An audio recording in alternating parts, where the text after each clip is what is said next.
Pergunta crucial. A alma descobre isso em Jesus e nada pode fazer a não ser escolhê-lo e deleitar-se nele. Com um novo particular amor que diz: meu amado é meu. Em 1994, no início do segundo trimestre, Deus falou comigo de uma forma tanto diferente quanto impactante. Eu era novo no ministério pastoral, com poucos meses de experiência, apesar de já ter alguns anos como pregador itinerante. Ainda solteiro, morava na cidade de Guarapuava, no estado do Paraná, onde por 9 anos cooperei na equipe pastoral da comunidade Vida. Era uma quinta-feira e eu desfrutava de um delicioso almoço na casa de um querido casal de irmãos da igreja, Barbosa e Dirley. Quando me assentei à mesa, senti falta da filha mais nova, Tássia.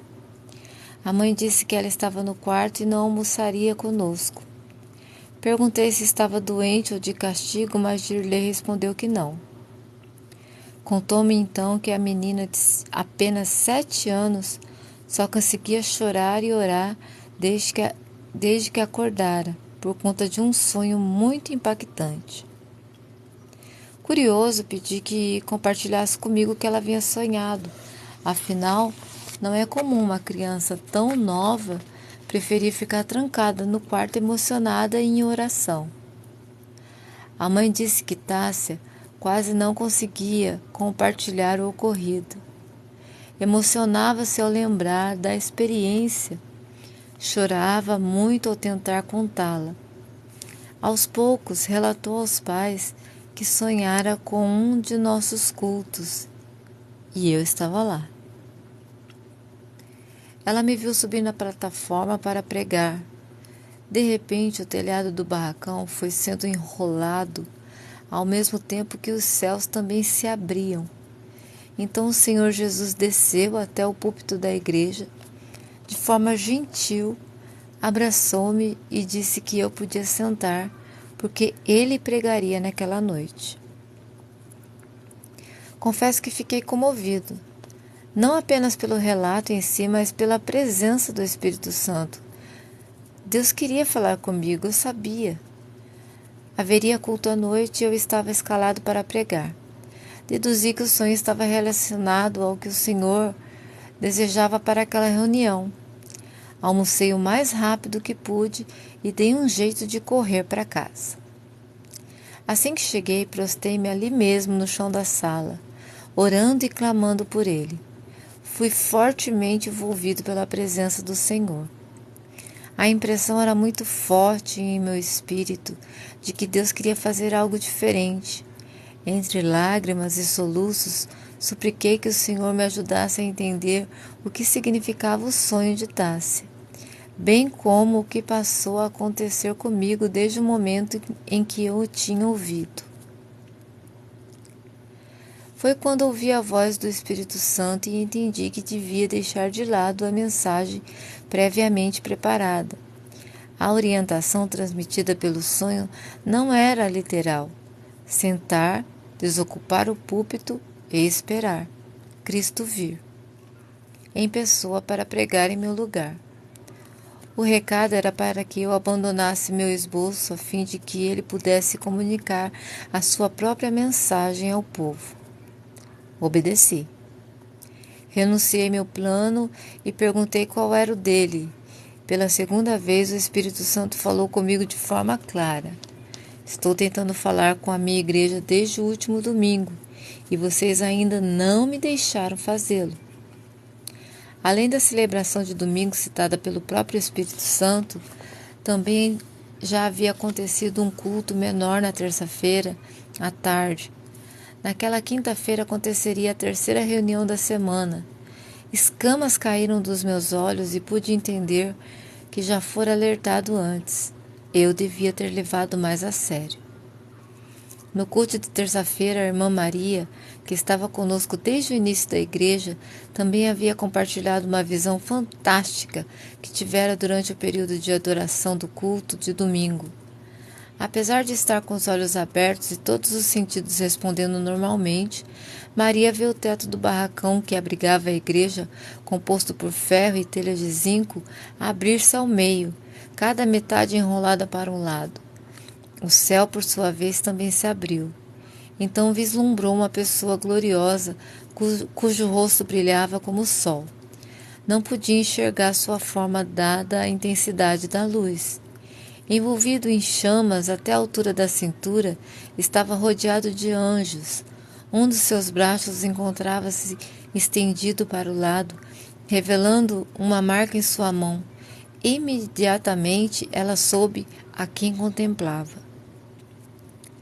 Com a outra mão voltada em direção à igreja, dando dedo em riste, o Senhor Jesus perguntou: Tu me amas? Ele repetiu a pergunta por 3 vezes. A sua voz soava alta e forte, como um trovão. Depois da terceira pergunta, o céu se fechou, o telhado do prédio voltou ao normal. Maria disse que, a princípio, achou que todos estivessem presenciando o mesmo fenômeno. As pessoas à volta, contudo, agiam naturalmente, como em qualquer outro culto. Foi quando ela compreendeu que tivera uma experiência sobrenatural. Ela ficou tão impactada que não teve coragem de falar a respeito. Foi embora sem dizer nada a ninguém. Suas forças sumiram. Ficou de cama de domingo à noite até pouco antes do culto de terça-feira. À tarde, quando me contou a visão, perguntei-lhe se acreditava ser a mensagem dirigida somente a ela, mas ela estava convicta de que era a toda a igreja. Recordo-me de que chamei sua atenção por não ter relatado antes. Entretanto, eu nada fiz a respeito. Salvo engano, acredito que nem sequer orei sobre o ocorrido. Ainda não entendo como pude ser tão insensível. Eu amo o mover profético na igreja e creio no fluir dos dons do Espírito Santo para a edificação do corpo. Confesso não reconhecer o porquê de ter sido indiferente. Afinal de contas, não é comum as pessoas receberem de Deus uma visão aberta como aquela. Então, fui. Ouvi o relato do sonho da Tássia, 2 dias depois da conversa com a irmã Maria. Como demorei a atentar para o que o Senhor queria falar. O episódio me ensinou que nem sempre estamos tão receptivos ao Espírito Santo quando achamos estar. Hoje, ao olhar para trás, sinto-me como os discípulos no caminho de Emaús. E eu me pergunto, como foi que não entendi antes o que o Senhor estava tentando me dizer? Pela graça de Deus e sob forte visitação do Espírito Santo, aceitei o momento profético de correção e ensino para mim e para toda a igreja. Assim sendo, orei: Pai querido, o que o Senhor deseja dizer à sua igreja? Uma vez mais fui surpreendido pela clareza da voz do Espírito Santo. Permita-me dizer que nem sempre experimento isso, mas aquele dia foi incomum.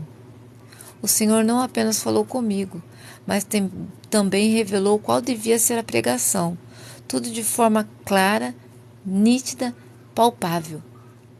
Começou com um questionamento do Espírito Santo em meu espírito. Qual o único texto da Escritura Sagrada que contém as perguntas que a irmã Maria ouviu na visão? Eu não deveria pregar as experiências, quer seja a visão, quer o sonho, ou mesmo o momento profético que vivenciei. Sozinho. Tudo foi proporcionado apenas com um propósito: guiar-me à palavra de Deus. Ela define a nossa crença e a doutrina a ser seguida. Então, abri a Bíblia no capítulo 21 do Evangelho de São João, no lugar em que Jesus faz as mesmas 3 perguntas a Pedro.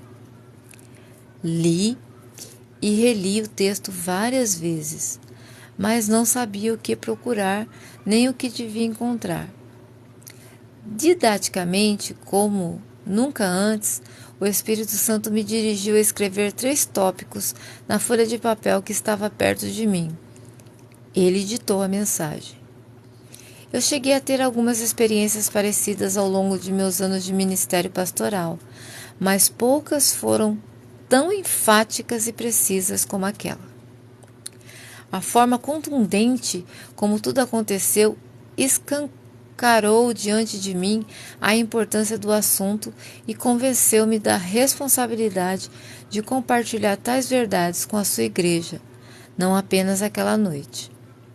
O conteúdo deste livro não é somente uma palavra de ensino, mas também um chamado profético de alinhamento. Estou certo de que Deus falará ao seu coração. Portanto, quem tem ouvidos, ouça o que o Espírito diz às igrejas. Apocalipse 2:29. O tema da pregação de Jesus, não mais a minha, era o amor para com ele. E tudo partia dessa passagem bíblica. Depois de terem comido, Jesus perguntou a Simão Pedro: Simão, filho de João, você me ama mais do que estes outros me amam? E ele respondeu: Sim, o Senhor sabe que eu amo. Jesus lhe disse: Apacenta os meus cordeiros. Jesus perguntou pela segunda vez: Simão, filho de João, você me ama? E ele respondeu: Sim, o Senhor sabe que eu amo.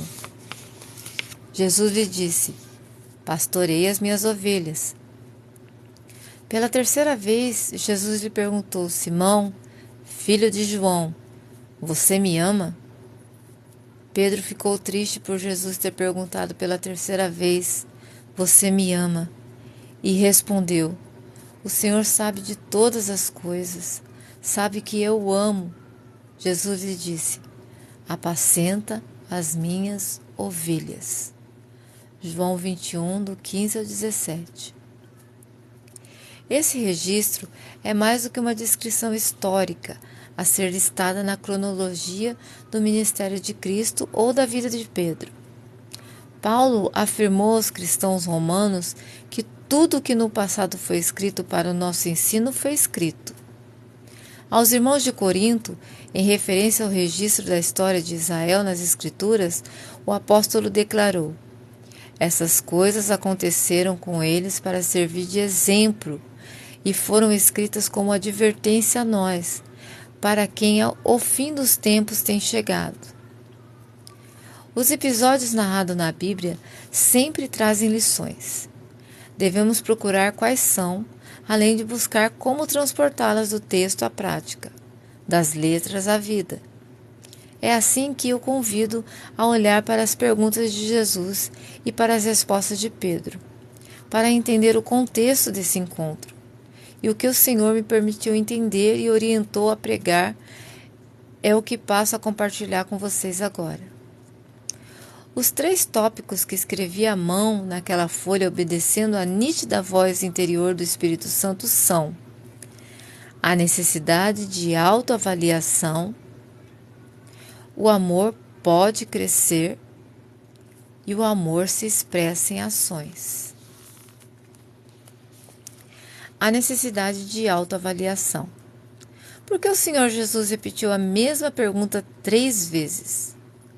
Não havia necessidade de perguntar coisa alguma.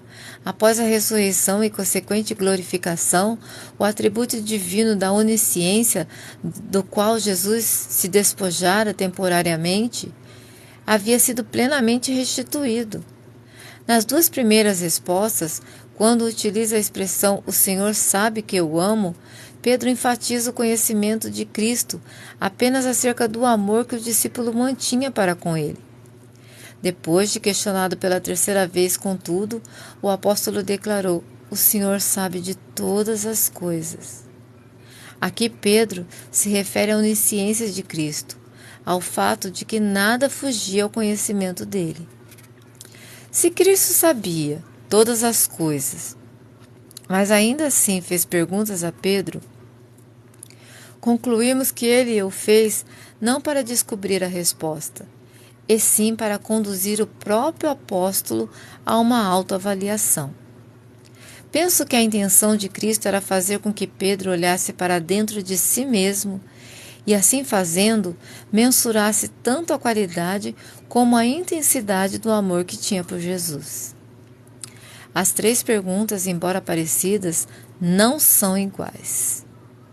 Há detalhes que distinguem cada uma delas, e não é certo ignorá-los. Na primeira, Cristo não indaga apenas sobre amá-lo, mas estabelece uma comparação. Simão, filho de João, você me ama mais do que estes outros me amam? O ponto principal não era se Pedro amava, mas se ele amava mais do que os outros.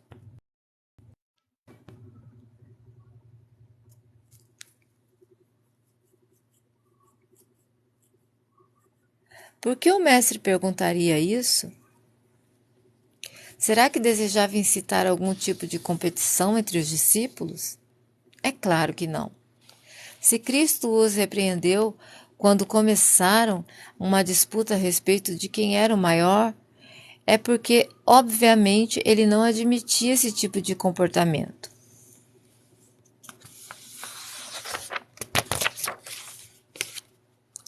A resposta está um pouco atrás na linha do tempo. Antes, Pedro se achava melhor do que os demais apóstolos. Certa vez afirmou: ainda que o Senhor venha a ser um tropeço para todos, não o será para mim. Basicamente, ele declarava que todos os outros discípulos poderiam falhar, mas ele não. Observe outro aspecto importante. Ao cair da tarde, Jesus pôs-se à mesa com os 12 discípulos. Enquanto comia, Jesus disse: em verdade lhes digo que um de vocês vai me trair. E eles, muito entristecidos, começaram um por um a perguntar-lhe: por acaso seria eu, Senhor? Enquanto os demais discípulos de Jesus enxergavam-se como candidatos a traidores do Mestre, a postura de Pedro mantinha-se altiva.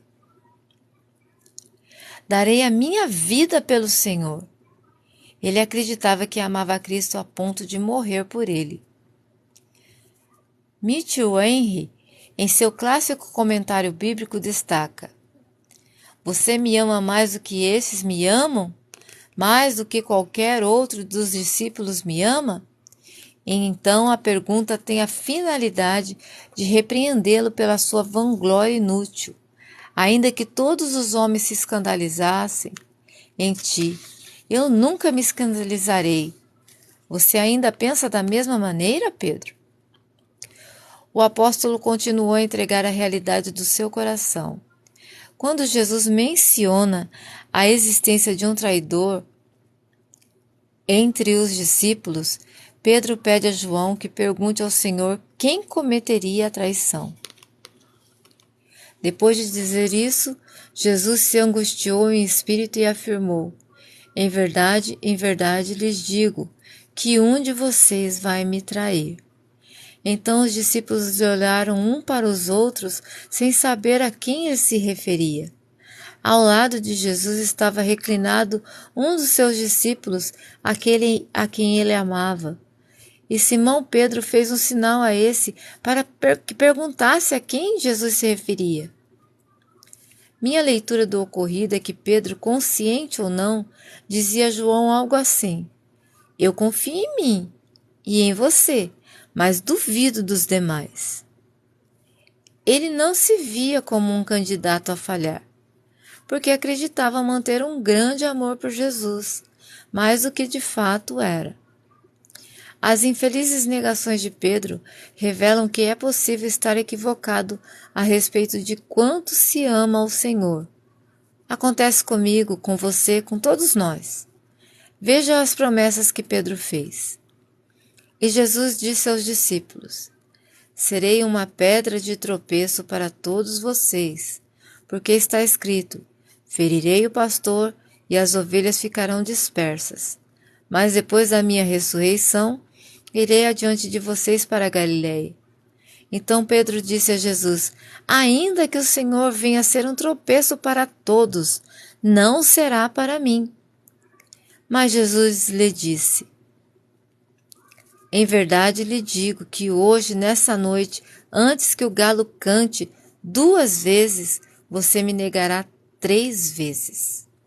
Mas Pedro insistia com mais veemência. Ainda que me seja necessário morrer com o Senhor, de modo nenhum o negarei. E todos os outros diziam a mesma coisa. A versão Almeida, revista e atualizada, apresenta uma das frases assim: ainda que todos se escandalizem, eu jamais. Você percebe a mentalidade de Pedro implícita nessa afirmação? Ele se achava fiel ao Senhor mais que os demais. Estava, no entanto, prestes a descobrir que não era tudo aquilo que pensava ser. Embora o foco esteja em Pedro, note que cada um dos discípulos afirmou que, se precisasse fosse, também morreria com Jesus. Eles realmente acreditavam em uma espiritualidade e uma fidelidade que na realidade não eram tão relevantes assim. A verdade aparece no momento em que Cristo é preso e todos fogem. Ninguém ficou por perto. Ainda que não tenha abandonado completamente a Jesus, o apóstolo Pedro permaneceu à distância, acompanhando o andamento das coisas, talvez por curiosidade. Manteve uma distância segura para não correr o risco de ser preso juntamente com Jesus. Pedro seguiu a Jesus de longe, até o interior do pátio do sumo sacerdote, e estava sentado entre os servos, aquentando-se ao fogo. E foi exatamente essa postura temerosa que o levou ao passo seguinte, já predito anteriormente pelo Mestre, de negar a Jesus. Estando Pedro embaixo no pátio, veio uma das empregadas do sumo sacerdote e, vendo Pedro, que se aquecia, fixou os olhos nele e disse: você também estava com Jesus Nazareno. Mas ele negou, dizendo: não o conheço, nem compreendo o que você está falando. E saiu para o pórtico. E o galo cantou. E a empregada, vendo-o, tornou a dizer aos que estavam ali: ele é um deles. Mas ele negou outra vez. E pouco depois os que estavam ali disseram outra vez a Pedro: com certeza você é um deles, porque também é galileu. Ele, porém, começou a praguejar e a jurar: não conheço esse homem de quem vocês estão falando. E no mesmo instante, o galo cantou pela segunda vez. Então Pedro se lembrou da palavra de Jesus que tinha lhe dito: antes que o galo cante 2 vezes, você me negará 3 vezes. E caindo em si, começou a chorar. Mateus declara em seu evangelho que Pedro chorou amargamente. Já Marcos acrescenta que ele irrompeu em prantos assim que caiu em si. Ou seja, até então ele estava fora de si. Simão Pedro havia fantasiado amor e fidelidade ao Senhor, além de ter alimentado um sentimento de grandeza. Porém, o de repente chegou e a máscara caiu por terra. Encarando sua própria conduta, descobriu que não era tão forte como imaginava. Tendo uma notícia para dar: o coração o enganara. Com certeza você já ouviu alguém aconselhar: siga o seu coração.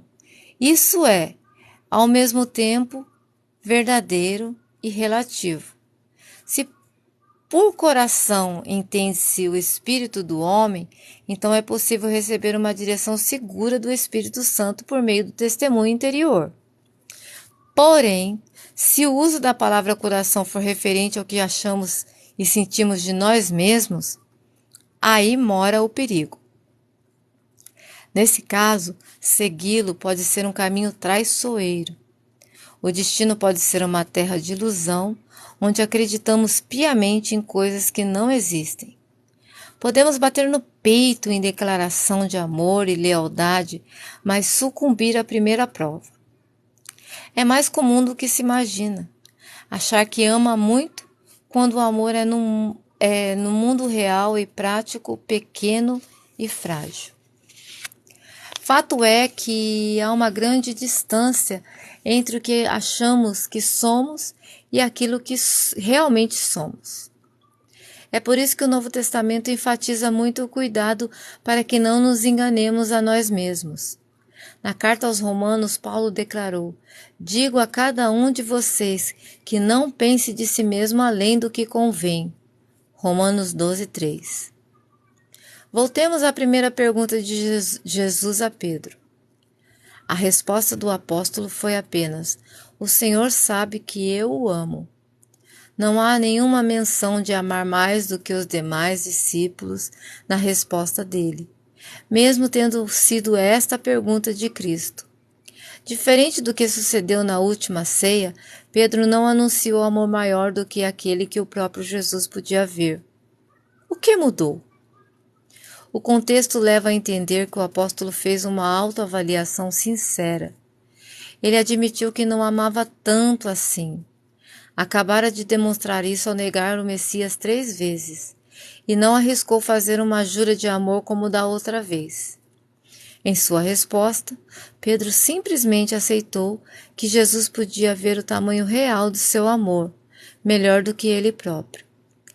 Veja mais um comentário do pregador inglês Mitchell Henry. Na segunda e na terceira vez em que Cristo fez essa pergunta, ele deixou de lado a comparação, mais do que a estes, porque Pedro, na sua resposta, modestamente a deixou de lado, não desejando comparar-se aos seus irmãos, e muito menos privilegiar-se diante deles. O autoexame é bíblico. Fomos orientados a fazê-lo por ocasião da ceia do Senhor, que cada um examine-se a si mesmo. Uma avaliação superficial, contudo, não é suficiente para compreender quão falho é o amor humano. E não enxergando tal fragilidade, ficamos impedidos de crescer e atingir a maturidade espiritual. Devemos examinar nosso coração, mas não sozinhos. Dependemos de ajuda divina, do contrário, estamos suscetíveis ao engano. Como disse o salmista: "Sonda-me, ó Deus, e conhece o meu coração. Prova-me e conhece os meus pensamentos. Vê se há em mim algum caminho mau e guia-me pelo caminho eterno." Salmo 139, 23 e 24. A busca deve ser no sentido de que o Espírito Santo revele a qualidade e a intensidade do nosso amor ao Senhor. Eu já estive nesse lugar. Eu cria que amava Jesus um tanto além do que amava de verdade. Recordo-me que quando ainda adolescente, em um ímpeto de coragem, fiz uma oferta ao Senhor. Estava ajoelhado em gesto de rendição e ninguém havia pedido que eu fizesse nada.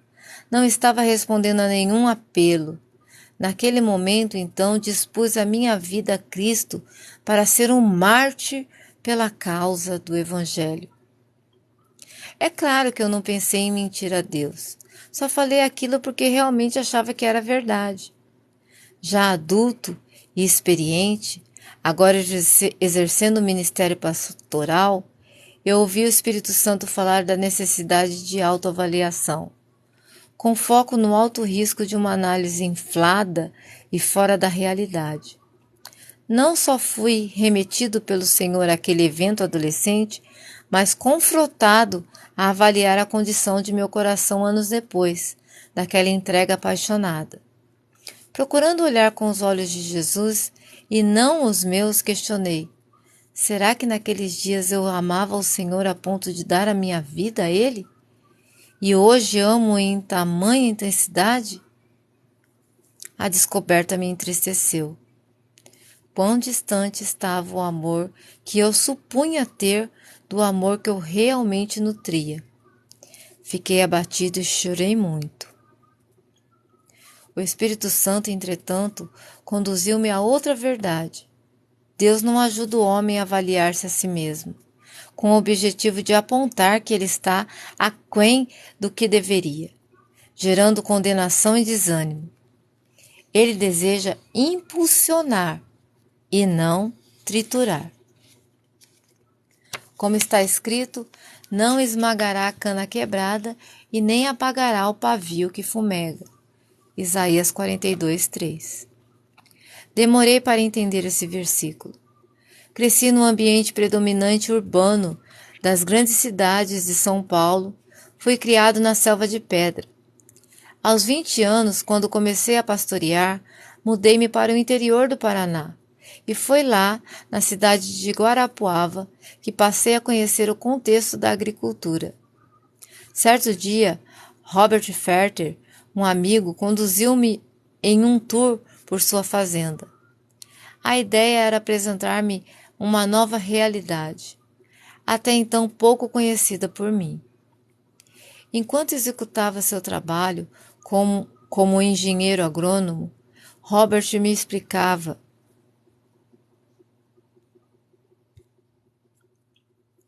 tudo o que fazia e como as coisas se davam naquele ambiente de plantio e colheita. Em um dos momentos do passeio, atravessamos de caminhonete uma plantação de trigo ainda verde. Meu amigo parava aqui e acolá para colher amostras e logo depois voltava e avançar. Enquanto seguíamos, eu observava pelo retrovisor o rastro de trigo amassado que ficava pelo chão onde passava o automóvel. Depois de 1h30 atropelando o trigo, não me contive e perguntei: "Você faz isso todo dia? Você sempre atropela o trigo por horas seguidas?" E diante da confirmação dele, deixei transbordar um pensamento que acusava a minha completa ignorância sobre o assunto. Daqui a pouco não haverá mais trigo. Esmagando tudo com a caminhonete, você vai acabar com a plantação. Ele começou a rir e parou o automóvel, pedindo que eu descesse para ver o que ele queria mostrar. Apontou para o rastro de trigo que acabara de ser criado pelas rodas da caminhonete e perguntou: "Você acha que esse trigo não levanta mais?" "Tenho certeza que não. Quanto pesa essa caminhonete que passou por cima dele?" Sem zombar de minha ignorância, ele apenas sorriu e mostrou outro rastro atrás de mim. O trigo amassado estava apenas um pouco mais baixo que o restante da plantação, aproximadamente 1 palmo. Ali foi aonde eu passei 2 semanas atrás. Minha mente se recusava a acreditar. Então Robert apontou mais um rastro que, por sua vez, era cerca de 2 palmos mais baixo que o trigo intacto. E ele completou: "Ali foi onde eu passei semana passada." Tudo dentro de mim queria gritar que era impossível e que minha boca não aguentou. Foi quando Robert se agachou para tocar um dos talos quebrados. Vou mostrar como tornar impossível que o trigo se recupere e se levante.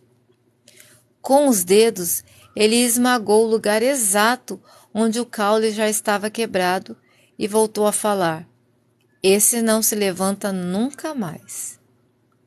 Na hora veio à minha mente o texto de Isaías: "Não quebrará o caniço rachado, ou não esmagará a cana quebrada." Deus estava me dizendo que não roubaria daqueles de nós que fomos atropelados pelas circunstâncias as esperanças de nos reerguermos. A mensagem, portanto, é sobre restauração. Trata-se do coração do Pai Celestial, que não está esperando para destruir-nos após algum erro. Ele sempre oferece misericórdia e possibilidade de recomeço. O Senhor quer que sigamos para aquilo que ainda não alcançamos. Foi o que Cristo fez com Pedro. Ele sinalizou que o amor poderia crescer. O amor pode crescer. A consciência da pequenez de nosso amor a Cristo não deveria trazer sentimento de culpa, e sim servir de trampolim para um salto de crescimento. O fato de reconhecer a distância do alvo deve levar a uma maior dedicação do atirador, e não o contrário. Lembre-se que anteriormente Simão Pedro achava que amava o Senhor a ponto de dar a sua própria vida por ele, até que na prática negou a Jesus. Decepcionado, chorou amargamente. E foi em meio a esse dilema que Cristo, com 3 perguntas, levou o apóstolo a examinar-se a si mesmo. E Pedro respondeu com sinceridade. Ele admitiu a baixa qualidade do seu amor, sem arriscar prometer o que não cumpriria. É aí que fica interessante. No final da conversa, Jesus prediz o martírio de Pedro. O que antes fora uma promessa vazia, ainda que me seja necessário morrer com o Senhor, de modo nenhum o negarei, Cristo garante que Pedro enfim conseguiria cumprir. Enquanto a falha no amor ficou evidente, quando o apóstolo evitou entregar a vida, antes negar a Cristo do que correr o risco, a conversa com Cristo ressurreto descortinou o futuro. O amor daquele impetuoso discípulo ia crescer a ponto de extravasar com sangue. Jesus ainda disse que o tipo de morte glorificaria a Deus. Em verdade lhe digo, que quando era mais moço, você se cingia e andava por onde queria. Mas quando você for velho, estenderá as mãos e outro cingirá e o levará para onde você não quer ir. Jesus disse isso para significar com que tipo de morte Pedro havia de glorificar a Deus. Depois de falar assim, Jesus acrescentou: siga-me. João 21, 18, 19. Jesus afirmou que um dia Pedro amaria ao Senhor como ele desejava ser amado, com amor pleno, sacrificial. Inclusive, Cristo não poupou detalhes.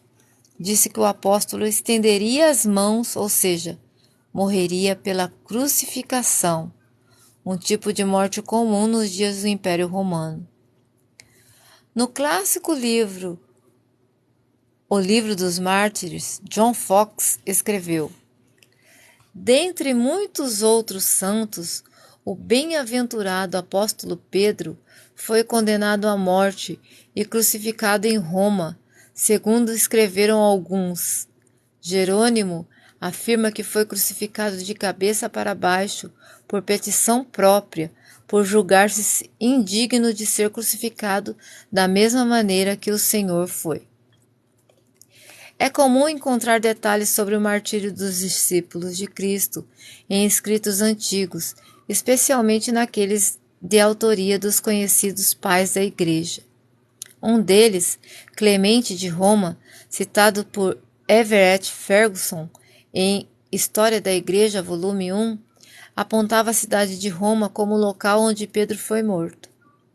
Dionísio de Corinto também sustentava essa informação, com o acréscimo de que o apóstolo teria pedido para ser crucificado de cabeça para baixo.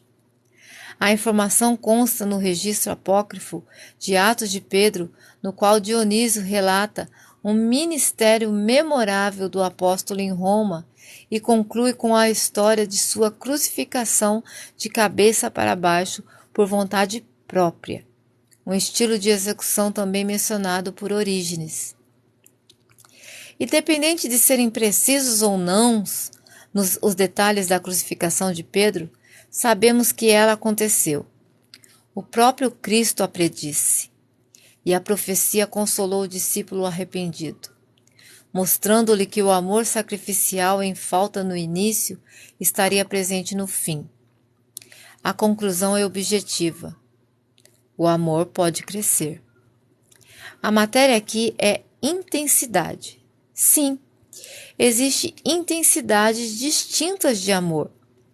E isso se aplica à devoção do homem a Deus, que pode começar pequena, crescer e terminar gigante. Penso que essa distinção dos níveis de amor também possa ser vista em um jogo de palavras que encontramos no original grego, mas não se percebe na tradução para a maioria das línguas, inclusive o português.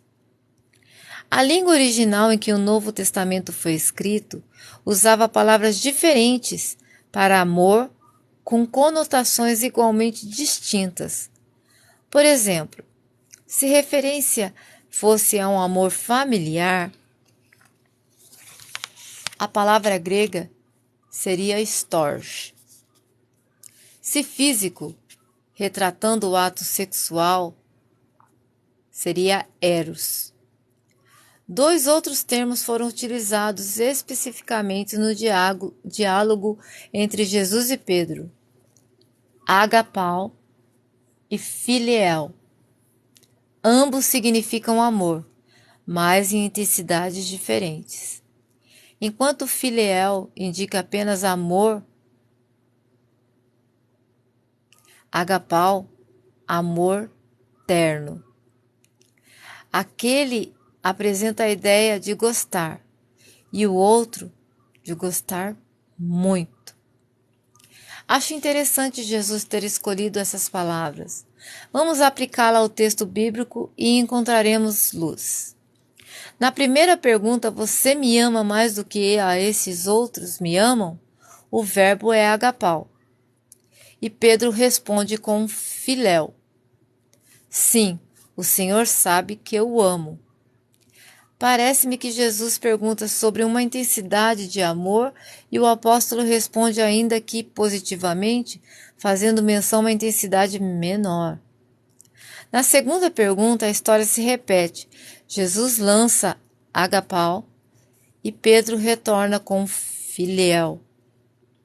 Talvez fosse uma maneira de dizer, amar eu amo, mas não é tudo isso.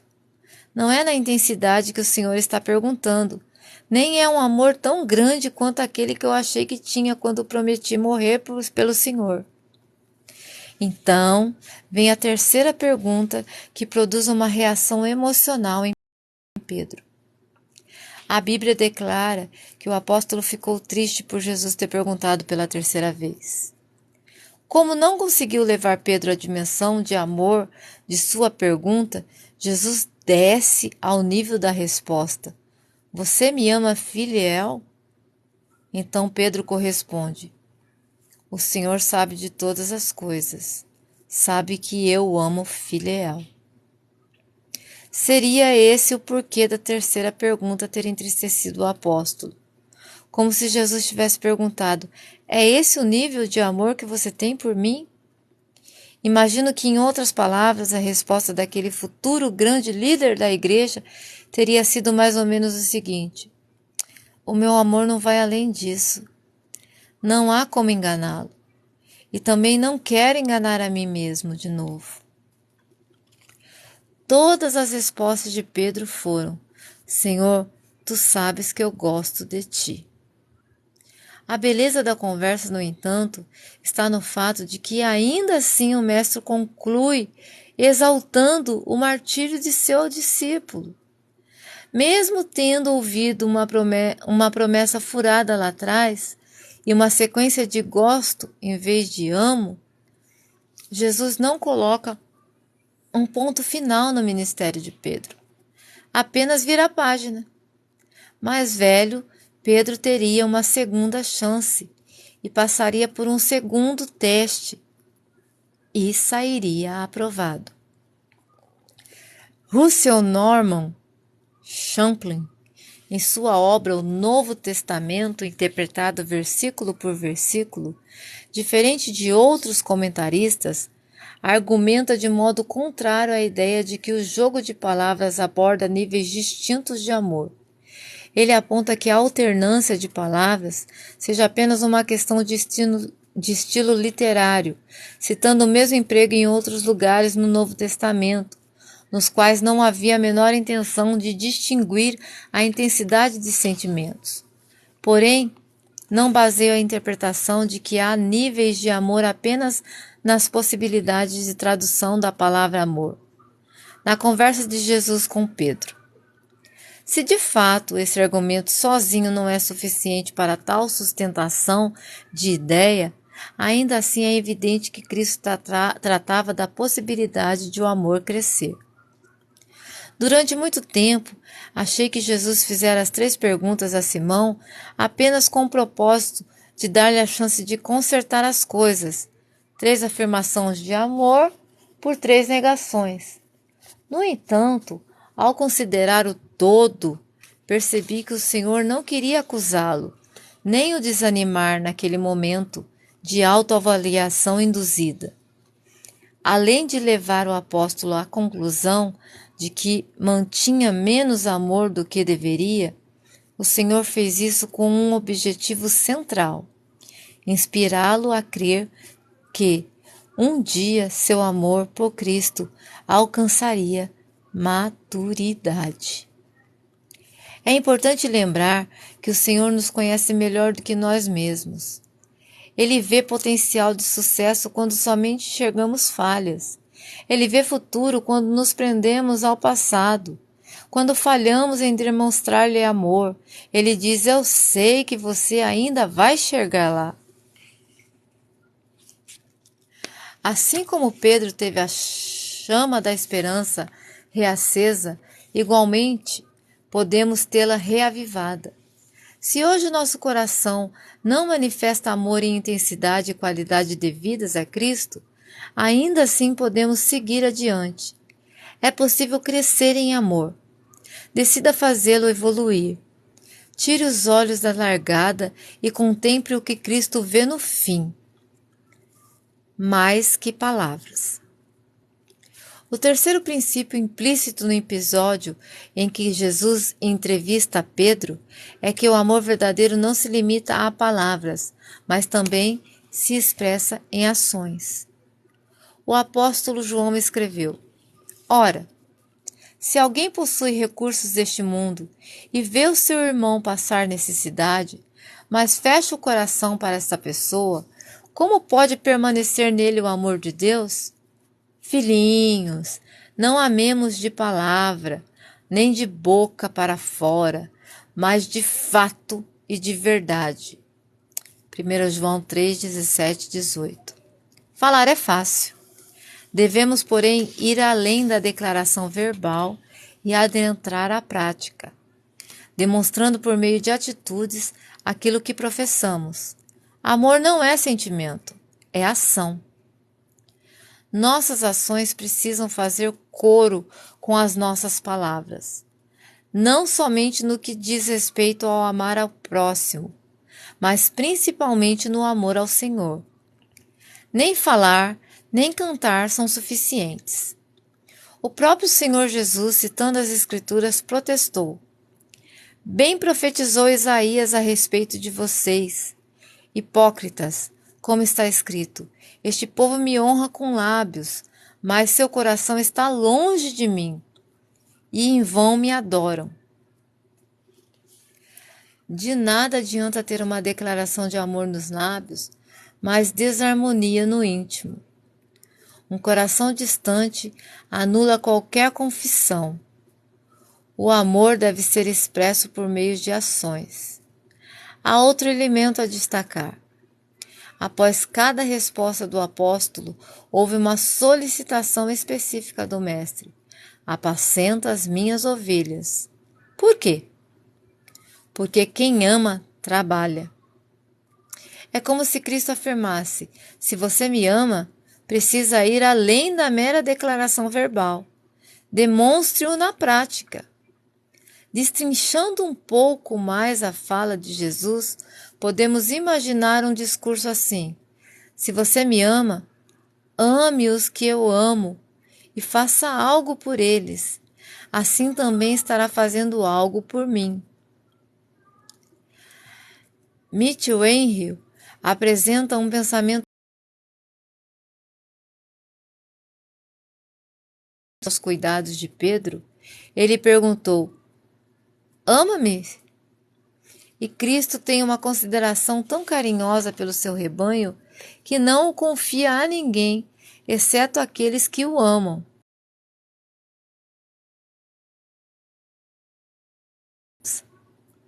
Aqueles que não amam verdadeiramente a Cristo nunca irão verdadeiramente amar as almas dos homens, nem se preocuparão naturalmente com a sua condição, como deveriam. Nem irá amar o seu trabalho aquele ministro que não ama o seu mestre. Nada, exceto o amor de Cristo, irá constranger os ministros a prosseguirem alegremente em meio às dificuldades e aos desencorajamentos que certamente encontrarão no seu trabalho. Mas este amor tornará fácil o seu trabalho e o seu ministério. Eles se dedicarão seriamente a ele. Quem ama, age em conformidade, manifestando o amor com ações de louvor, de gratidão, de serviço e muito mais. Expressões de amor ao Senhor não são liberadas exclusivamente em canções de adoração, mas também e principalmente por meio de trabalho. Sim, aquilo que você faz declara amor também. O exercício do ministério é uma manifestação de amor ao Senhor Jesus Cristo. Não é razoável inúmeros crentes nunca se colocarem à disposição para trabalhar pela obra de Deus, enquanto afirma amá-lo. Infelizmente, em contraste a uma cultura vivida e admirada no passado, hoje não se absorve bem o conceito de servir, embora o desejo por ser servido esteja em alta. Calma, não se trata de contradição deste autor. Explico, eu sei, e ressaltei até aqui, que o serviço não é mais importante do que estar com o Senhor e desfrutar da sua presença. Marta que o diga. A questão é, não é mais importante, mas não deixa de ser importante. Serviço não substitui o relacionamento, mas é sim uma maneira de demonstrar amor. E vale mais do que recitar, cantar, tagarelar, discursar bonito, pregar bonito. Você está engajado na obra do Senhor? Não falo de ministério em tempo integral, mas de cristianismo em tempo integral. Você procura levar almas a Cristo? Você ajuda a cuidar delas de alguma forma? Você participa de algum ministério em sua igreja? Você procura servir ainda que nas coisas aparentemente simples e pequenas?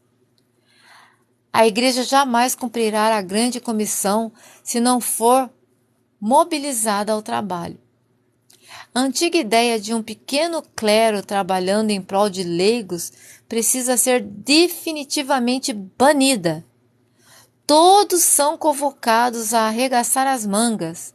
Jesus morreu para transformar-nos em ministros, em sacerdotes, e é o que a Bíblia diz.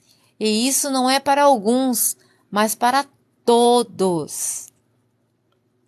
E cantavam um cântico novo, dizendo: digno és de pegar o livro e de quebrar os selos, porque foste morto e com teu sangue compraste para Deus os que procedem de toda a tribo, língua, povo e nação, e para o nosso Deus os constituíste reino e sacerdotes, e eles reinarão sobre a terra. Apocalipse 5, 9 e 10. Examine sua própria vida. Procure expressões de amor em forma de serviço, de ministério. Se não encontrar nada, é indispensável que haja mudança. São duas as possibilidades. Ou seu amor por Jesus ainda não é tão intenso e precisa crescer, ou você ainda não aprendeu a expressá-lo corretamente em ações e trabalho por ele. Em qualquer um dos casos, ajustes são necessários.